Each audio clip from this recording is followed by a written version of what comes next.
Assalamualaikum warahmatullahi wabarakatuh. Alhamdulillahirrabbilalamin. Wabihi nasta'in ala umuri dunya waddin. Wassalatu wassalamu ala asyrafil anbiya'i wal mursalin wa ala alihi wa sahbihi ajma'in, amma ba'd.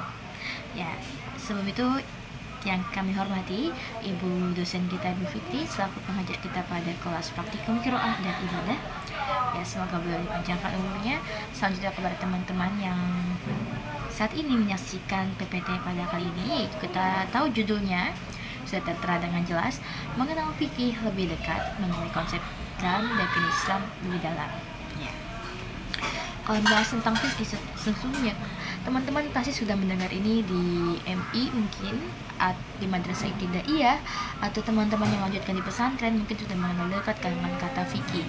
Ya, kita belajar tentang fikih, kita semua hidup dengan fikih, apapun kita pasti akan fikih lagi.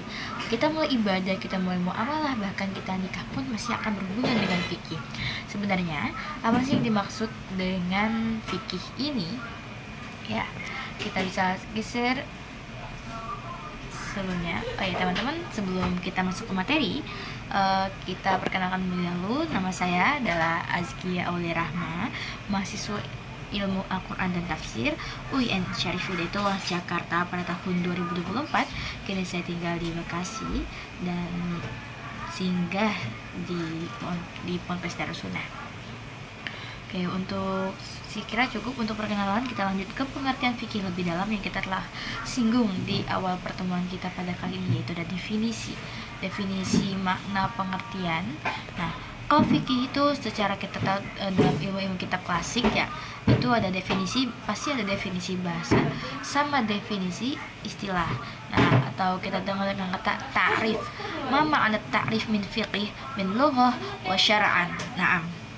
Oke, kita lanjut ke secara lughat. Al-fiqhu lughatan yaitu adalah, kita bisa perbesar slide-nya. Al-fiqhu al-fahmu yaitu memahami secara mendalam.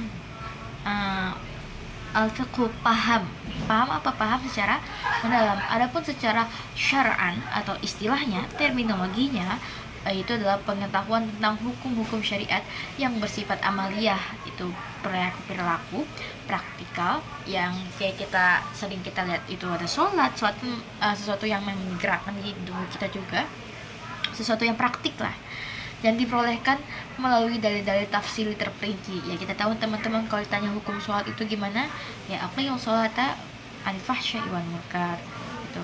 Aqimus sholata waktu zakata, banyak sekali lah dalil-dalil yang memang itu sudah kita ketahui secara terperinci, insyaallah. Dan fikih itu bukan hanya sekedar tahu, tapi memahami dengan metode dan dalil-dalil. Jadi untuk memastikan sesuatu yang kita pelajari, sesuatu yang kita lakukan sekarang itu udah ada proses-proses yang diteliti lebih lanjut oleh ulama-ulama kita. Bahkan kita sendiri juga kita bisa baca di kitab-kitab klasik seperti Fathul Qorib, terus Fathul Mu'in, Bidayatul Mujtahid, wa Nihayatul Muqtasid. Terus bisa teman-teman baca di kitab-kitab fikih lain, Risalatul Syarah Muhadzab. Nah, itu bisa teman-teman ya. Atau Safinatun Najah yang kita sering baca di pondok pesantren dahulu. Terus fikih sebagai produk peradaban Islam. Fikih yaitu adalah hasil ijtihad ulama terhadap fenomena kehidupan, mencakup ibadah dan muamalah, dan ini fikih juga adalah bagian dari khazanah intelektual Islam yang sangat berharga. Nah, ini adalah definisi-definisi dari fikih itu sendiri ya teman-teman.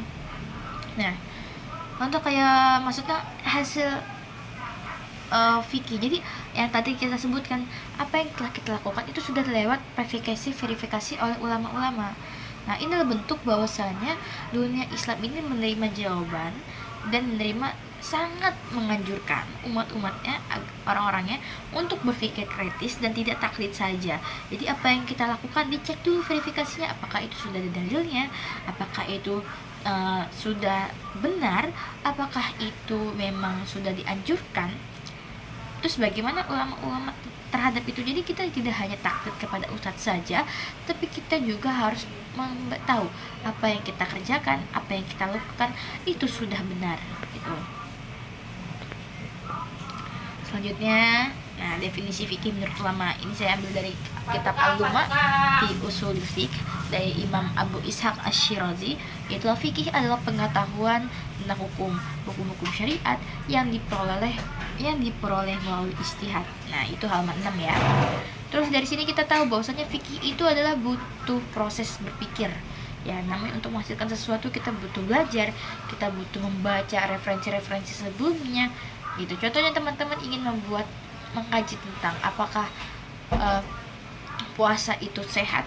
Nah, teman-teman bisa lihat hadis-hadisnya, teman-teman bisa lihat dalil-dalil Al-Quran yang menganjurkan tentang puasa. Teman-teman bisa kata sehat, teman-teman bisa kaji atau pikir lebih mendalam tentang puasa dalam kesehatan. Apakah puasa itu bisa menjaga stabilitas tubuh atau bagaimana? Dan ini teman-teman bisa kolaborasi dengan anak-anak kesehatan, kedokteran dan lain sebagainya. Makanya itu bisa dipahami adalah fikih bukan hanya sekedar bacaan, tapi fikih juga adalah butuh proses berpikir karena bukan sekedar baca yang teks literal. Selanjutnya, contoh hukum fikih yaitu ada. Nah, ini kita mustahnayat ya, contoh-contoh yang memang bukan fikih, yang memang sudah fikih. Tadi kan ada sebuah produk ya, produk yang mana tuh kita pelajari sendiri. Itu hukum yang bukan fikih, itu zina atau haram. Itu Quran Al-Isra 32 yang mana kita tahu zina, sholat itu sudah ada dalil-dalilnya gitu. Jadi tidak jadikan produk-produk yang bisa diijtihadkan.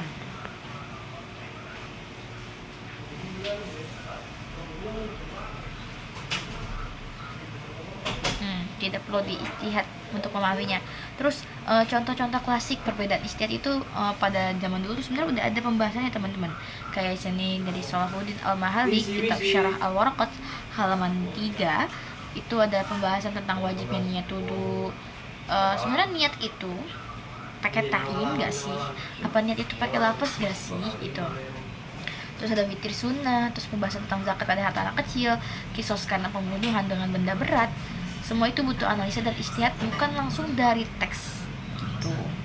Jadi untuk permasalahan-permasalahan yang memang kita harus lihat kondisi bagaimana keadaan di negara tersebut, kondisi bagaimana keadaan gender tersebut, kondisi bagaimana apakah ini darurat, apakah ini melanggar syariat atau bagaimana.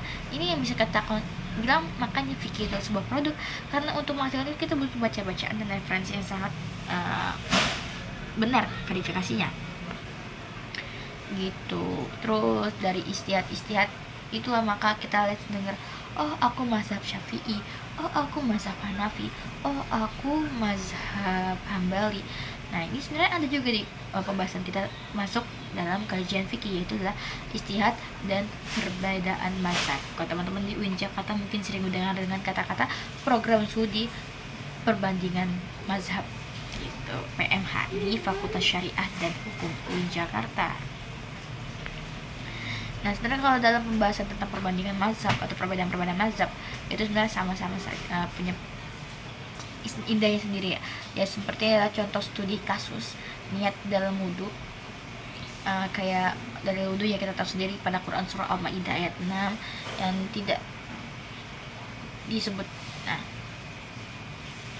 kalau masalah tentang niat dalam wudhu nih, ini perbedaan pendapat ya. Contohnya Imam Hanafi sendiri bilang gak salah, gak wajib. Terus tiba-tiba Imam Syafi'i, mazhab Syafi'i berdasarkan Quran surah An-Nisa ayat 43 menyamakan tayamum itu seperti menyamakan wudhu dengan tayamum yang sama mengunduhkan kostun atau menyengaja atau niat. Jika tayamum, maka kesimpulannya jika tayamum itu wajib, maka niatnya butuh lebih wajib lagi. Kesimpulannya niat wujud adalah wudhu, niat wajib dan wudhu. Terus untuk perdebatan antar mazhab itu banyak perdebatan sih, lebih ke perbedaan dan sasinya udah punya pegangannya sendiri. Itu udah jadi kesimpulan dari tayamum tadi, Imam Hanafi dimaknai istilah bukan karena tayamum sendiri itu dimaknai istilah bukan lugawi tetapi tidak wajib niat gitu. Terus kenapa Imam Syafi'i bilang wudhu itu seperti tayamum, karena tayamum itu berarti mempunyai niat dan wajib niat wudhu. Maka perbedaan ini bukanlah sebuah yang harus disesalkan, tapi ini adalah sebuah bentuk dari ruang ijtihad. Nah, sebenarnya Kalau kita bahas tentang hikmah dari perbedaan fikih ini itu apa sih? Ya kita tahu ikhtilafu ummati, perbedaan di antara umatku itu adalah rahmat. Ikhtilafu ummati rahmatun, yang mana memang tidak bisa memaksakan satu pandangan, dan bahkan ini sebagai ruang ajakan untuk argumentasi dan ajang untuk kebijaksanaan. Ya, terima kasih. Saya Askia Rahma. Syukran. Wassalamualaikum warahmatullahi wabarakatuh. Bye bye.